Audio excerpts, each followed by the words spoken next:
The 2003 earthquake in Bam, an ancient city in southeastern Iran, occurred on December 26 at 5:26 a.m. local time. This was a 6.6 magnitude earthquake, and there were three foreshocks leading up to the disaster. The first shock was about 14 and a half hours before, the second was about 7.5 hours before, and the last one was about 35 minutes before.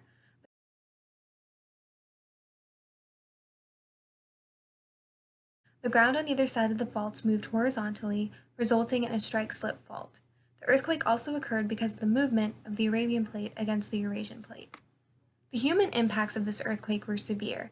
The Bam earthquake killed 26,000 at first and could have exceeded 40,000 people, injuring 30,000. Power lines and water services were cut off for the whole day, and first responders did not come until the afternoon, so residents dug through the rubble to find people and used trucks to transport the dead for the majority of the day. There was no clear disaster plan and management, which resulted in the citizens having to clear most of the rubble by themselves. The delayed response resulted in many people suffering from asphyxiation, suffocation, and hypothermia, adding to the death toll. Relatives from surrounding areas were traveling to Bam after they learned of the disaster, which resulted in traffic congestion, which delayed rescue operations. Many Many homes were destroyed, leaving people homeless in the cold temperatures of December. Hospitals and government buildings also collapsed, so the injured had to be transported to hospitals in surrounding cities.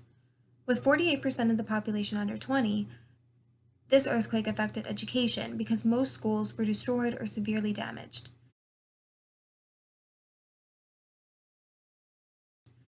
The 2,000-year-old Bam Citadel, the world's largest mud brick structure, was also destroyed. This was a major tourist attraction and very popular among the community. The reconstruction cost for this disaster was 1.5 billion US dollars.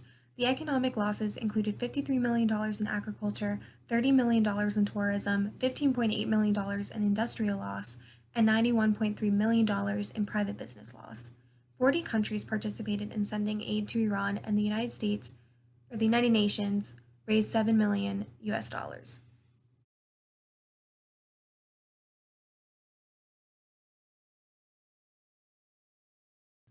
The aftermath of the Bam earthquake caused a lot of psychological issues, and many people turned to heroin, while others participated in group and individual counseling sessions. There was also an increase in the amount of AIDS cases. This earthquake occurred just below the city near the surface, which is why the landscape was devastated with rubble occurring in the biosphere. I did not find anything on the impacts on wildlife, but it can be assumed that livestock was negatively affected in the agricultural industry. The effects were mostly local, but took away resources from surrounding areas and other countries who were providing aid for Bam. Many homes were made out of mud or brick and cannot withstand earthquakes. California's 1989 magnitude 7.1 earthquake killed 62 people compared with this earthquake that essentially killed 26,000 people because of poor disaster planning and poor infrastructure and building codes. There is a need for more effective public risk communication and education. There was also not a lot of interagency communication because of the lack of trust between agencies. So there was a lot to learn from this earthquake.